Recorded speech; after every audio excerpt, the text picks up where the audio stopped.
You were traveling to another dimension. A dimension not only of sight and sound, but of mind. A journey into a wondrous land whose boundaries are only that of the imagination.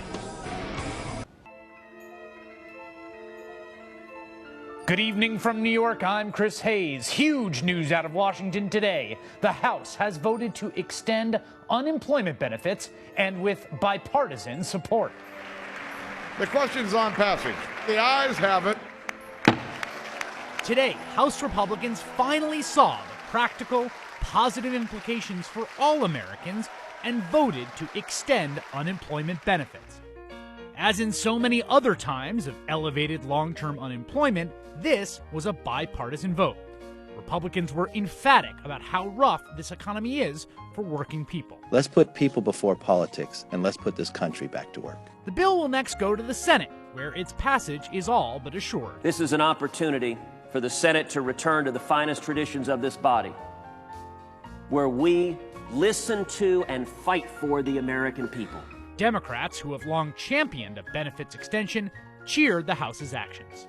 I've congratulated the Republicans. The Republicans stepped up and acted as adults. I do want to commend both sides of the aisle for working so hard towards an agreement. Had Congress failed to act, 1.3 million people would have lost their unemployment benefits just 3 days after Christmas. Emergency unemployment compensation, the law which extends unemployment benefits beyond the standard 26 weeks, was actually signed into law by President Bush in June 2008. The unemployment rate then was just 5.6%. In the 5.5 years since, nearly 24 million workers have received extended unemployment benefits, according to the Labor Department. I was able to support myself because I received those vital unemployment insurance benefits. That money goes right back into the economy, spent on necessities like food and clothing. We had a victory today for the American people. And frankly, we also had a victory for common sense. Yeah. Without today's extension, the economy would have generated 240,000 fewer jobs by the end of 2014, according to an estimate by the Council of Economic Advisors. And economic output would have been affected by as much as $26 billion through 2015, according to the Congressional Budget Office. Some have raised concerns about long-term benefits creating a disincentive to find work. But according to J.P. Morgan, hundreds of thousands of people would just give up and drop out of the workforce completely if extended benefits weren't in effect to keep them looking.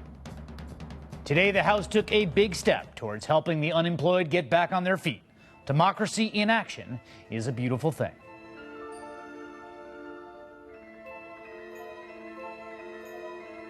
"5 days. That's how many days Congress has to get its act together to pass an extension of unemployment insurance. I do support unemployment benefits for the 26 weeks that they're paid for. If you extend it beyond that, you do a disservice to these workers. When you allow people to be on unemployment insurance for 99 weeks, you're causing them to become part of this perpetual unemployed group in our economy. And while it seems good, it actually does a disservice to the people you're trying to help. Okay, first of all, almost no one is getting 99 weeks. Federal unemployment insurance benefits kick in after a person's state benefits run out, range between 14 to 47 weeks, depending on the state.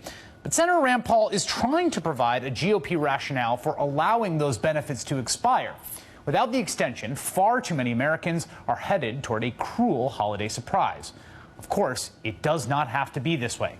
Congress is in session today, and if they wanted to, by the end of tonight, they can get this done. And so we present the latest installment of our All-In Bizarro Congress series, a look into the alternate reality in which those Republican lawmakers actually do their job for the American people.